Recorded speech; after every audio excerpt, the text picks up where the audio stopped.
But first to tonight's top story. Dissident Republicans have been blamed for trying to send a letter bomb to the Secretary of State at Stormont, the fourth such device to be intercepted in just days. Well, the First and the Deputy First Ministers have led the condemnation, and police have confirmed they're treating this latest bomb find as attempted murder. Our correspondent Sharon O'Neill has the story. Dissident Republicans have been sending letter bombs to top policemen and the Public Prosecution Service. Now a fourth has been intercepted, this time at Stormont Castle, right at the heart of government, where the First and Deputy First Ministers have their offices. But they were not the target. Instead, it was Secretary of State Theresa Villiers. She was in London when the news broke. It may have had my name on it, but the people who put it in the post, the lives they were putting at risk are, people who work in sorting offices, in post offices, civil servants.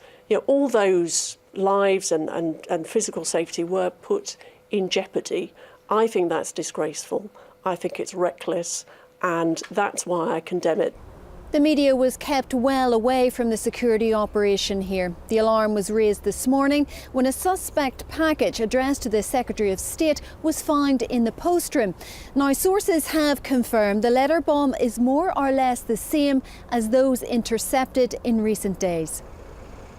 The entire castle was evacuated during this alert, and that included First Minister Peter Robinson, who was moved to Parliament buildings.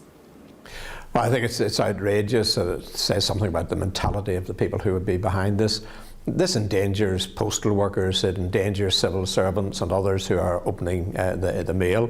They know full well that if they send a letter bomb to the Secretary of State, the Secretary of State doesn't go into the office to open her envelopes. They knew that if there was to be a target, that target was going to be a civil servant or somebody in the post office.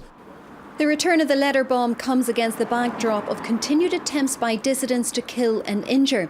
Deputy First Minister Martin McGuinness is on holiday, but in a tweet says letter bombs, attacks on graves and orange halls are the offerings of bitter and twisted little minds and will further nothing. This latest bomb find came as the Justice Minister David Ford visited postal workers in Mollusk to offer reassurance after they intercepted a letter bomb addressed to the Chief Constable and to another senior officer at a depot in Lisburn. We need information, we need people who have anything which can help catch these perpetrators, go to the police or to Crime Stoppers, the charity, with the information they have, so we can put an end to these kind of attacks. Our staff do an excellent job in being vigilant, in looking out for what might be deemed suspicious packages, but clearly it is a concern to all our staff at this time. So, a fourth letter bomb in just a matter of days, the lives of many put at risk. The targets, the very people who enforce law and order here, and there's no doubt the security of those whose job that is will now be reviewed. The Chief Constable has insisted that his top priority is catching those who sent the letter bombs. Sharon O'Neill, UTV Live.